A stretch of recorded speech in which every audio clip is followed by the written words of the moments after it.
Je vous remercie. La parole est à Monsieur Léaumont pour la France Insoumise. Ça marche pas. Ah. Merci Madame la Présidente.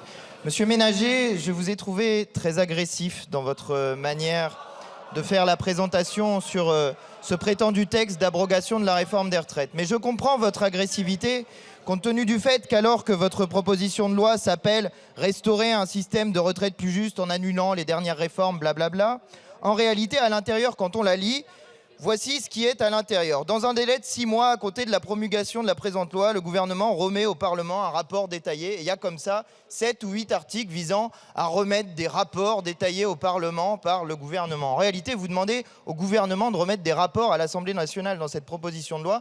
Et je comprends votre agressivité compte tenu du fait que vous êtes obligé de masquer le fait que votre proposition de loi est vide par des mensonges répétés. Je comprends que vous soyez gêné, puisque lors de la campagne législative, vous aviez dit qu'il fallait faire un audit avant d'abroger la réforme des retraites. Où est passé cet audit? Vraisemblablement, vous demandez au gouvernement de le faire à votre place.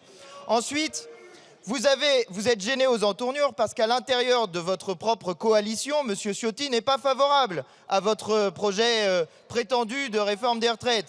Vous avez donc menti aux Français quand vous avez présenté avec eux des candidats, puisque par exemple sur ce sujet-là, vous n'êtes pas d'accord. Mais je comprends que vous soyez gêné aux entournures, puisque l'un des moyens de financer la retraite, c'est d'augmenter les salaires, que vous avez voté contre l'augmentation du SMIC lorsque nous l'avons proposé, et que lorsque vous faites une proposition de loi prétendument pour augmenter les salaires, il s'agit en réalité d'une proposition de loi visant à ne pas faire payer les cotisations patronales, notamment sur la retraite.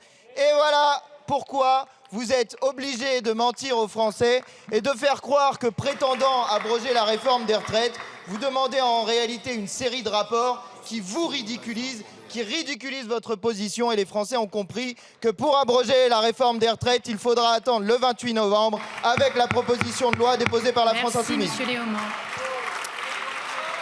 Merci. La parole